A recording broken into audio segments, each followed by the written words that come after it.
જય સ્વામિનારાયણ. શ્રી સ્વામિનારાયણ વિદ્યાસાગર શાળાના ધોરણ 9ના વિજ્ઞાન વિષયના વિડીયો લેક્ચરમાં સૌ વિદ્યાર્થીઓનું સ્વાગત છે. આજે આપણે જોવાનું છે પાંચમું પ્રકરણ, પ્રકરણ 5, સજીવનો પાયાનો એકમ. આ પાંચમું પ્રકરણ છે એ બાયોલોજી એટલે કે જીવ વિજ્ઞાનનો એક ભાગ છે.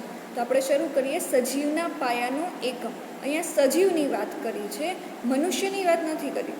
સજીવમાં બધા જ આવી ગયા, વનસ્પતિ, પ્રાણીઓ, મનુષ્ય બધા જ આવી ગયા. તો આપણે સજીવનો જે પાયાનો એકમ છે તે શું છે તેના વિશે વાત કરવાની છે.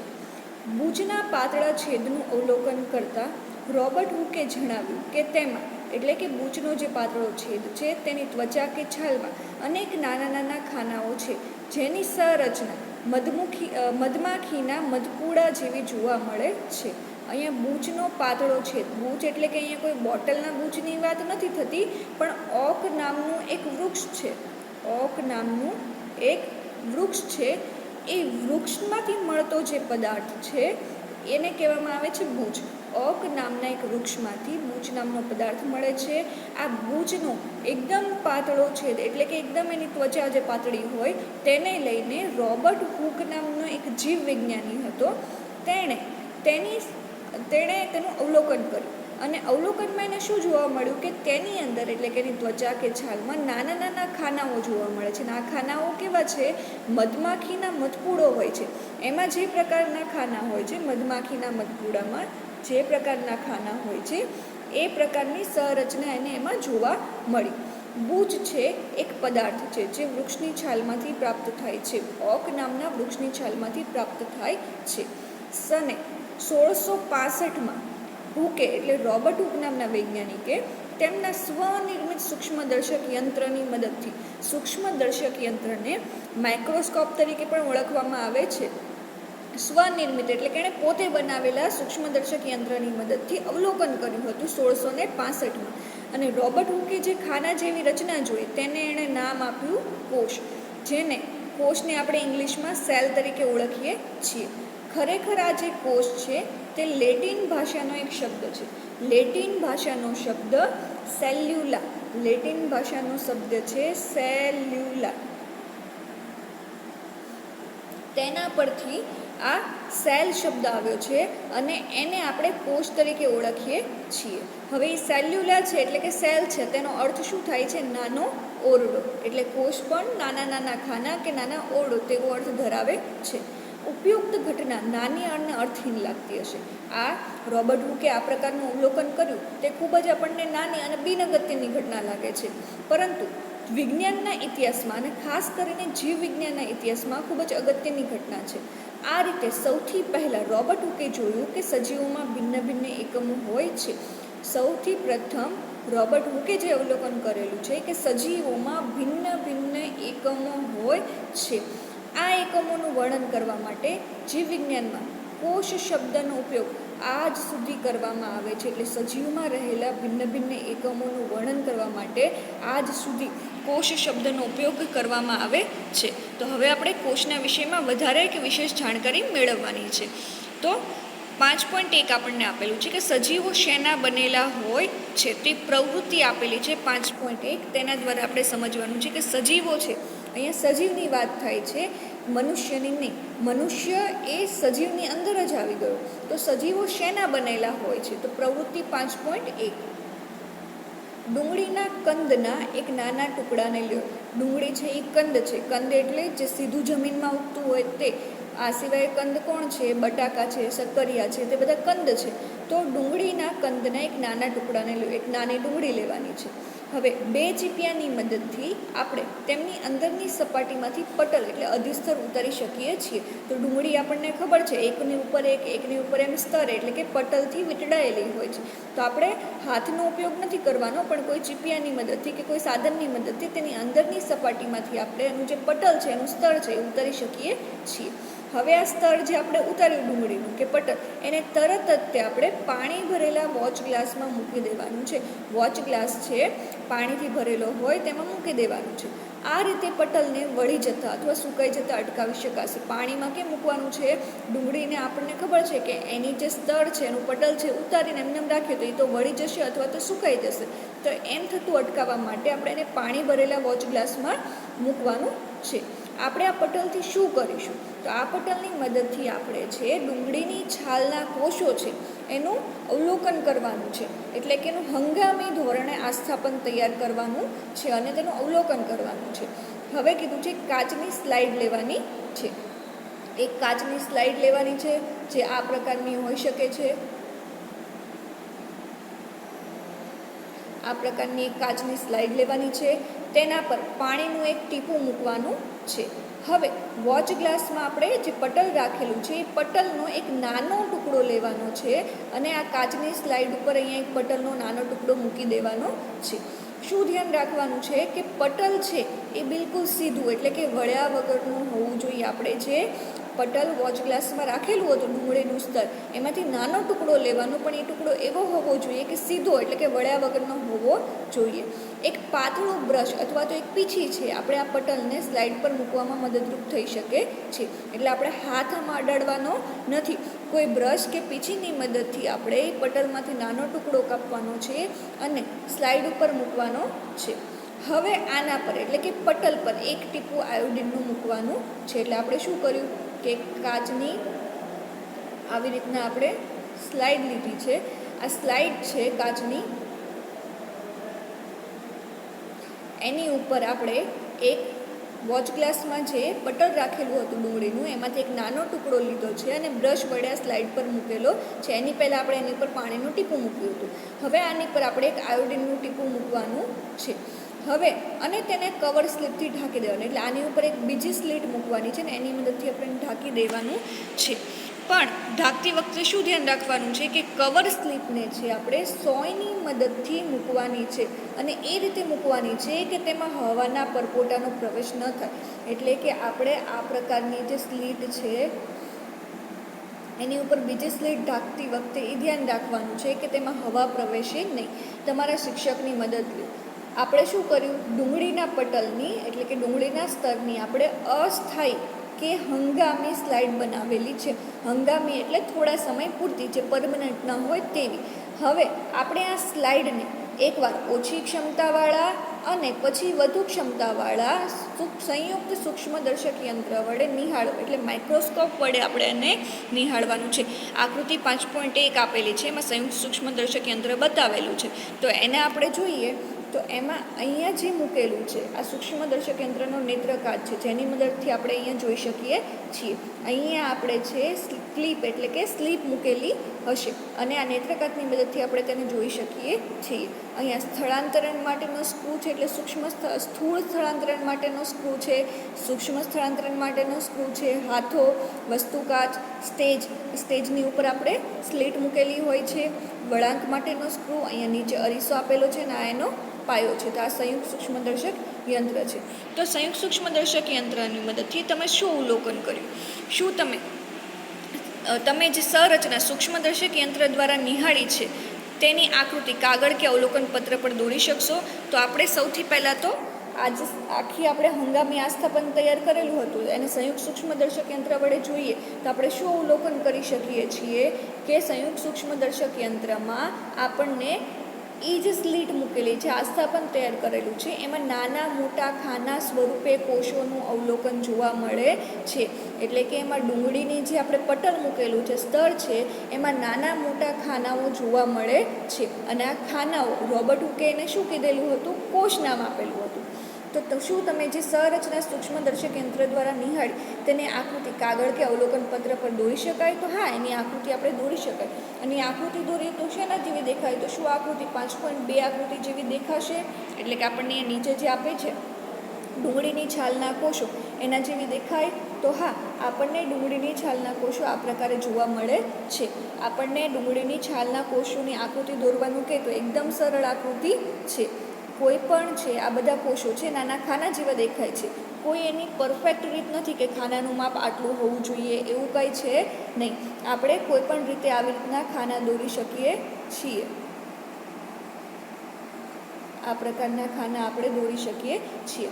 એની અંદર જે ટપકા બતાવેલા છે તે છે કોષ કેન્દ્ર અને બાકીના બધા છે કોષો. તો ડુંગળીની છાલના કોષો થયા. તો આપણે ડુંગળીની છાલના કોષોનું અવલોકન કર્યું. હવે આપણે વિવિધ આકારવાળા ડુંગળીના પટલોમાંથી હંગામી સ્લાઇડ બનાવી આપણે શું નિહાળીએ? અહીંયા આપણને કીધું કે આપણે તો એક નાની ડુંગળી લીધી હતી, હવે આપણે વિવિધ આકારવાળી ડુંગળી લઈએ, એટલે નાની મોટી ઘણી બધી ડુંગળી લઈએ અને સેમ પ્રયોગ આપણે કરીએ તો આપણે શું જોઈ શકીએ છીએ કે આપણે વિવિધ આકારવાળા ડુંગળીના પડમાંથી જો હંગામી સ્લાઇડ બનાવીએ તો તેની અંદર પણ આપણને નાના મોટા ખાનાઓ જોવા મળે છે, એટલે કે તેની અંદર આપણને કોષો તો જોવા જ મળે છે. આપણે એકસરખી સંરચનાઓને નિહાળીએ છીએ કે અલગ અલગ સંરચનાઓને? તો આપણે બધી જ સંરચનાઓ એકસરખી જોવા મળે છે, એટલે જેટલા કોષ જોવા મળે છે તે બધા કેવા મળે છે? ખાનાઓ સ્વરૂપે જોવા મળે છે. તો આ સંરચનાઓ છે શું છે? આ બધી સંરચનાઓ એક જેવી જોવા મળે છે. અહીંયા કીધું છે કે બધા જ કોષ છે આપણને એક જેવા દેખાય છે. આ બધા મળીને એક મોટી સંરચના એટલે કંદનું શલ્કી આવરણ. તો આ બધા જ જે નાની નાના ખાનાઓ દેખાય છે તે કોષ છે, તે બધા એક સાથે મળીને એક મોટી સંરચના એટલે કે ડુંગળી કે કોઈ પણ કંદ હોય તેનું ઉપરનું શલ્કી આવરણ બનાવે છે, જેમ કે ડુંગળી. આ પ્રવૃત્તિથી આપણને ખ્યાલ આવે છે કે વિવિધ કદની ડુંગળીમાં સૂક્ષ્મદર્શક યંત્ર દ્વારા નિહાળવાથી એક જેવી સંરચનાઓ જોવા મળે છે. એટલે ડુંગળી ભલે નાની કે મોટી હોય પણ તેની અંદરના કોષો છે એનું બંધારણ કે એની રચના કેવી હશે? એક સરખી હશે. એટલે બધા ખાનાઓ સ્વરૂપે જ આપણને જોવા મળે છે, પણ થોડા નાના મોટા ખાના હોઈ શકે છે. તો બધા જ આપણને છે ખાનાઓ જોવા મળે છે, એટલે કે એક ડુંગળીના કોષો એક સમાન સંરચના ધરાવે છે. ખરું કે ખોટું? તો ખરું. ડુંગળીના કદ સાથેને કોઈ સંબંધ નથી, એટલે ડુંગળી નાની કે મોટી હોઈ શકે છે. આ નાની નાની સંરચનાઓ જે આપણે નિહાળી રહ્યા છીએ તે ડુંગળીના કંદના શલ્કીપણ કે શલ્કનો મૂળભૂત એકમ છે. એટલે નાના નાના જે આપણને ખાનાઓ જોવા મળે એક સરખા, જેને આપણે કોષ કીધું, તે શું છે? મૂળભૂત એકમ છે. આ સંરચનાઓને આપણે શું કહીએ છીએ? કોષ કહીએ છીએ. માત્ર ડુંગળી જ નહીં પરંતુ જેટલા પણ જીવજંતુ આપણી આસપાસ આપણને જોવા મળે છે તે બધા જ કોષોથી બનેલા છે. એટલે કે સજીવનો પાયાનો એકમ, આપણો જે પાઠનું ટાઇટલ છે તો સજીવનો પાયાનો એકમ શું છે? કોષ છે. એટલે કે દરેક જીવજંતુ, દરેક સજીવ, વનસ્પતિ હોય, જીવજંતુ હોય કે મનુષ્ય, તે બધા જ છે, તે બધા જ સજીવનો પાયાનો એકમ શું છે? કોષ છે. જો કે કેટલાક સજીવો એકકોષીય હોય છે. દરેક સજીવના પાયાનો એકમ કોષ છે. તો આપણે અહીંયા ડુંગળીમાં જોયું તો ઘણા બધા કોષો આવેલા છે, પણ કેટલાક સજીવો એવા છે જે એકકોષીય હોય છે. તો નામ પરથી ખબર પડે, એકકોષીય એટલે જે એનું શરીર એક જ કોષનું બનેલું હોય તેવા. તો આપણે એકકોષીય સજીવોને જોઈએ કે એકકોષીય સજીવો એટલે શું અને બહુકોષીય સજીવો એટલે શું. વિશાલન ક્ષમતા ધરાવતા લેન્સના સંશોધનને આધારે, એટલે લેન્સ પણ અલગ અલગ પ્રકારની ક્ષમતા ધરાવતા હોય છે, ખૂબ નાનું લેવલનું પણ જોઈ શકે તેવા. તો આ વિશાલન ક્ષમતા ધરાવતા લેન્સના સંશોધનને આધારે સૂક્ષ્મદર્શક યંત્રના વિશ્વનું પણ સંશોધન થયું. તે હવે જાણી શકાયું કે એક કોષનું બંધારણ સંપૂર્ણ સજીવ તરીકે અમીબા, પેરામિશિયમ, ક્લેમિડોમોનાસ અને બેક્ટેરિયામાં હોય છે. તો આ જે પણ નામ આપ્યા, અમીબા, પેરામિશિયમ, ક્લેમિડોમોનાસ અને બેક્ટેરિયા, તો આ બધા કેવા સજીવો છે? એક કોષીય સજીવો છે. તો આવા સજીવોને એક કોષીય સજીવો કહેવાય. એક કોષીય સજીવો કેમ કીધેલા છે? કારણ કે તેમનું આખું શરીર છે એક જ કોષનું બનેલું હોય છે અને એક જ કોષ છે તે બધા જ કાર્યો તેના કરે છે. એક કોષીય સજીવો એટલે જેનું શરીરની સંરચના કે શરીરનું બંધારણ એક જ કોષનું હોય, ફક્ત એક જ કોષથી બનેલા હોય. આ એક કોષીય સજીવોમાં કોનો સમાવેશ થાય? અમીબા, પેરામિશિયમ, ક્લેમિડોમોનાસ અને બેક્ટેરિયા. બેક્ટેરિયા આપણે જે કહીએ છીએ બધા બેક્ટેરિયા એક કોષીય છે, એક જ કોષના બનેલા છે. તો અમીબા છે, તો અમીબા આપણને કીધેલું છે અહીંયા કે અમીબા છે. તો આ અમીબા છે એનો આકાર કેવો હોય છે? એનો આકાર અનિશ્ચિત હોય છે, આ પ્રકારનો હોય છે. અમીબા છે એનો આકાર આ પ્રકારનો અનિશ્ચિત હોય છે, એટલે એનો કોઈ ચોક્કસ આકાર હોતો નથી. અમીબા છે એક કોષીય સજીવ છે. અમીબાની આકૃતિ પૂછાય તો આપણે આ પ્રકારે ગમે તેમ દોરી શકીએ. તો અમીબા છે એનો કોઈ નિશ્ચિત આકાર હોતો નથી અને અમીબા શું છે, એક કોષીય સજીવ છે. પછી આવે છે પેરામિશિયમ. તો આ પેરામિશિયમ છે એનો આકાર આપણા બૂટ કે પગના જે ચપ્પલ છે એના જેવો હોય છે અથવા પગના આકારનો હોય છે. તો કંઈક આ પ્રકારથી આપણે એનો આકાર આપણને આ પ્રકારનો જોવા મળે છે. તો આ થયું પેરામિશિયમ. પેરામિશિયમનો આકાર મનુષ્યના પગના જેવો હોય છે. અને ક્લેમિડોમોનાસ અને બેક્ટેરિયા તો આ બધા જ એક કોષીય સજીવો છે. બીજી બાજુએ બહુકોષીય સજીવ શરીર. અહીંયા કીધું બહુકોષીય, તો નામ પરથી ખબર પડે બહુ એટલે એક કરતાં વધારે કોષોનું બનેલું. તો જે સજીવો છે એનું શરીર બહુકોષીય હોય એટલે કે એની અંદર ઘણા બધા કોષોનો સમૂહ રચાય છે, એટલે કે ઘણા બધા કોષો આવેલા હોય છે જે વિભિન્ન કાર્યો માટે શરીરના જુદા જુદા ભાગોમાં સર્જે છે. એટલે બહુકોષીય સજીવો છે એનું શરીર છે અલગ અલગ કાર્યો કરવા માટે અલગ અલગ ભાગો આવેલા હોય છે. જેવા કે ફૂગ. ઈસ્ટ છે એ પણ એક પ્રકારની ફૂગ છે. ઈસ્ટ છે તે પણ એક પ્રકારની ફૂગ છે. ઈસ્ટનો ઉપયોગ આપણે ઘણા બધા ખાદ્ય પદાર્થો જેમ કે બ્રેડ, પાવ વગેરેની બનાવટમાં થાય છે. તો ઈસ્ટ સિવાયની જે ફૂગ છે તે બહુકોષીય છે. વનસ્પતિઓ અને પ્રાણીઓ આ બધા જ બહુકોષીય છે. તો આ બહુકોષીયમાં મનુષ્ય પણ આવી ગયા. મનુષ્યનું શરીર છે એ બહુકોષીય સજીવ શરીરની રચના ધરાવે છે. શું આપણે એકકોષીય કેટલાક એકકોષીય સજીવોના વધારે નામ મેળવી શકીએ? તો મેં હમણાં કીધું તેમ ઈસ્ટ છે એક ફૂગ છે, પણ ફૂગ છે ઈસ્ટ સિવાયની બધી ફૂગ છે તે બહુકોષી, પણ ઈસ્ટ છે એ એકકોષીય છે. પ્રત્યેક બહુકોષીય સજીવ એક જ કોષમાંથી ઉત્પન્ન થાય છે. પ્રત્યેક બહુકોષીય સજીવ છે એક જ કોષમાંથી ઉત્પન્ન થાય છે. કેવી રીતે? તો કોષો વિભાજન પામે છે અને પોતાના જેવો જ કોષનું નિર્માણ કરે છે. ધારો કે આ પ્રકારનો કોઈ કોષ રહેલો હોય છે તો આ કોષ છે વધારે ને વધારે નાના ભાગમાં વિભાજન પામતો જશે અને પોતાના જેવો તે નવો કોષ ઉત્પન્ન કરતો જાય છે. તો બહુકોષીય સજીવો છે એક જ કોષમાંથી ઉત્પન્ન થાય છે. કઈ રીતે એક જ કોષમાંથી ઉત્પન્ન થાય છે? તો કોષ વિભાજન પામીને પોતાના જેવા જ કોષનું નિર્માણ કરે છે. આમ બધા જ કોષો પૂર્વ અસ્તિત્વ ધરાવતા કોષોમાંથી ઉત્પન્ન થાય છે. હવે આપણે જોઈએ પ્રવૃત્તિ 5.2. આપણે જુદા જુદા કદના પર્ણના આવરણ એટલે કે નાના મોટા જે પાંદડા લેવાના છે કોઈ પણ વૃક્ષના, એના આવરણ કે એના સ્તર, ડુંગળીના મૂળાગ્ર. પહેલાં ડુંગળીનું પટલ લીધું, હવે ડુંગળીના મૂળીએ જે મૂળાગ્ર હોય છે તે અને નાની મોટી ડુંગળીના પટલ લઈને હંગામી આસ્થાપન કરવાનો પ્રયત્ન કરીએ. એટલે 5.1માં જે પ્રકારની પ્રવૃત્તિ કરી તે પ્રકારની પ્રવૃત્તિ આ દરેક વસ્તુ માટે કરવાની છે અને અવલોકન કરવાનું છે. તો અવલોકન બાદ આપણને નીચે આપેલા પ્રશ્નોના ઉત્તર આપીએ. તો પહેલું, શું બધા જ કોષો કદ અને આકારમાં સમાન છે? એટલે કે દરેક કોષ, પાંદડાના જે કોષ જોવા મળે તે, ડુંગળીના મૂળાગ્રના કોષ જોવા મળે તે અને ડુંગળીના પટલના કોષ જોવા મળે તો બધાના કદ અને આકાર એક સરખા હશે? તો ના, બધાના કદ અને આકાર એક સરખા હશે નહીં. આપણે કીધું કે કોષો આકારમાં નાના મોટા હોઈ શકે પણ એનું બંધારણ એક સરખું દેખાય છે.